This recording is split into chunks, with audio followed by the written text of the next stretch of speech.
శ్రీమాత్రే నమః. ఈరోజు వచ్చేసి గుడ్లు పెద్ద పెండలో కర్రీ వండుకుందామండి.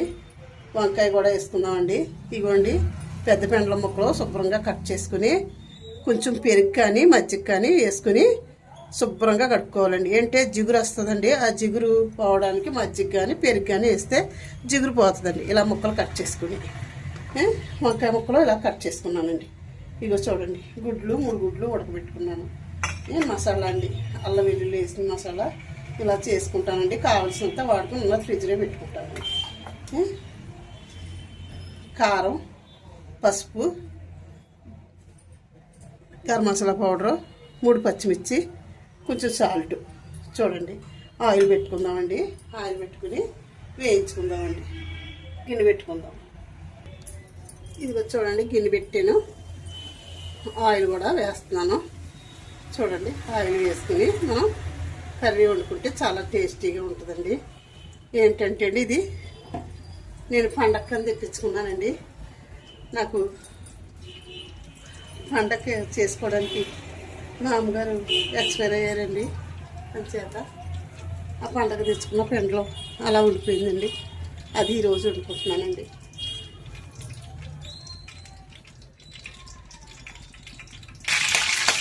ఆయిల్ వేడెక్కిందండి. గుడ్లు వేసుకున్నాము.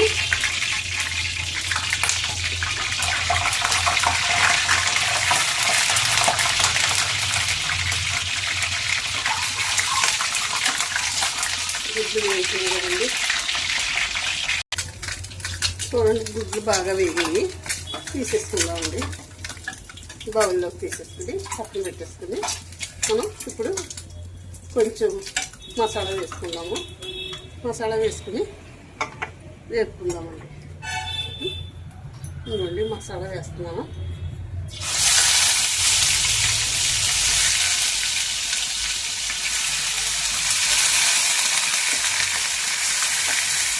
ఇది ఆయిల్ వేసుకుని వేసుకుని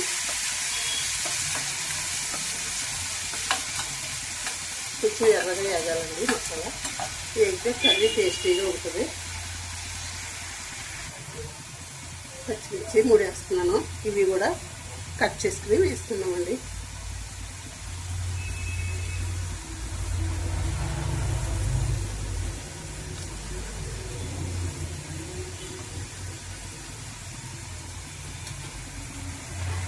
ఒక నిమిషం వేస్తే మనకి మసాలా బాగుంటుందండి. వేగిన మసాలా బాగుంటుంది. మసాలా ఎంత బాగా వేస్తే కర్రీ అంత టేస్టీగా ఉంటుందండి. చూడండి, మసాలా ఇలా కలర్ మారింది కదా, బ్రౌన్ కలర్లో వస్తుంది కదా, వేగింది బాగానే. ఇప్పుడు వంకాయ ముక్కలు వేసేసుకున్నామండి.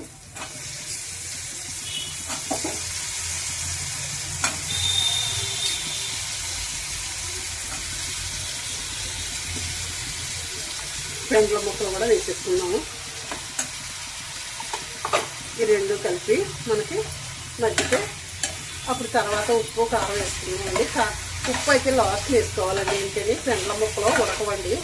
ఉప్పు ముందు తగ్గితేనే కొంచెం గిరిపేస్తామనగా 2 నిమిషాలు గిరిపేస్తామనగా మనం ఉప్పు వేసుకోవాలండి.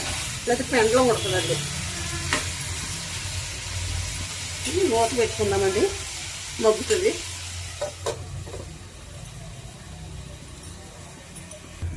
ఒకసారి మూత తీసుకుని చూసుకుందామండి ఎలా మగ్గుతుందో. అదిగోండి, వేగుతుంది కదా, బాగా వేగుతుంది. ఆయిల్ బయటకు వచ్చేలాగా 2 నిమిషాలు మనం వేయించుకుంటే టేస్టీగా ఉంటుందండి కర్రీ. వేగుతుంది కదా, కొంచెం వేగనిద్దాము. మూత పెట్టుకుందాం. మళ్ళీ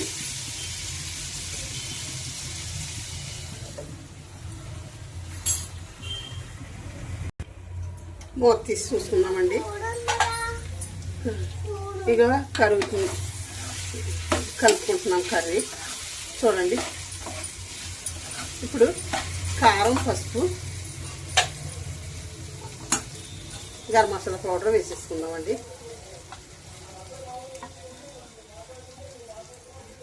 ఉప్పు తర్వాత వేసుకుందామండి. సాల్ట్ ఇదిగోండి తర్వాత వేసుకుందాము.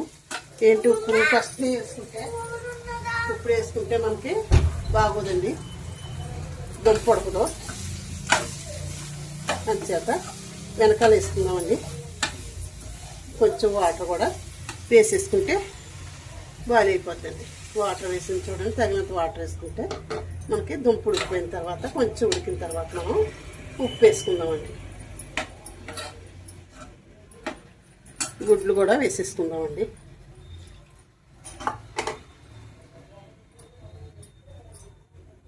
గుడ్లు వేసేసాను. చూడండి, మూత పెట్టుకుందాము. మూత పెట్టుకుంటే మనకి బాయిల్ అయిపోతుంది. కొంచెం బాయిల్ అయిన తర్వాత వేసుకుందాం ఉప్పు. ఒకసారి చూద్దామండి కర్రీ ఎలా ఉడుకుతుందో. అదిగోండి ఉడుకుతుంది. పెండ్లం చాలా బాగా ఉడుకుతుందండి. ఎలా ఉడికింది అన్నది చూద్దాము. కొంచెం ఉడికిందండి. ఇప్పుడు మనం ఏం చేద్దామంటే ఉప్పు వేసేసుకుందాము. ఏంటంటే ఫస్ట్ వేసిస్తే మనకి పెండ్లం ఉడకదనేసి వేసుకోండి. ఇదిగోండి సాల్ట్ వేసేస్తున్నాను. వేస్తాను. వేసి మూత పెట్టుకుంటే కర్రీ ఉడికేటప్పటికి మనకి రెడీ అయిపోద్దండి. ముక్క ఉడికేటప్పటికి కరెక్ట్గా సరిపోతుందండి. మనం మూత పెట్టుకుందామండి. చూద్దాం కర్రీ ఎలా ఉందో చూద్దామండి ఒకసారి. సూపర్ ఉడికిందండి కర్రీ. అయితే కర్రీ రెడీ అయిపోయిందండి. మనం వీడియో ముగించుకున్నామండి. దుంప కూడా బాగా ఉడికిందండి. దుంప కూడా ఉడికింది. కట్టేస్తున్నానండి. ఈ గ్రేవీ ఉండాలండి కలుపుకోవడానికి. కొంచెం గ్రేవీ ఉంటేనే బాగుంటుందండి. చల్లారిన తర్వాత ఏంటంటే మనకి ఇంకా దగ్గరికి వచ్చేస్తుందండి గ్రేవీ. అందుకని వీడియో ముగిస్తున్నానండి. శ్రీమాత్రి నమః, శ్రీమాత్రి నమః, శ్రీమాత్రి నమః. ఉంటానండి. కట్టేస్తున్నాను. కట్టేసానండి.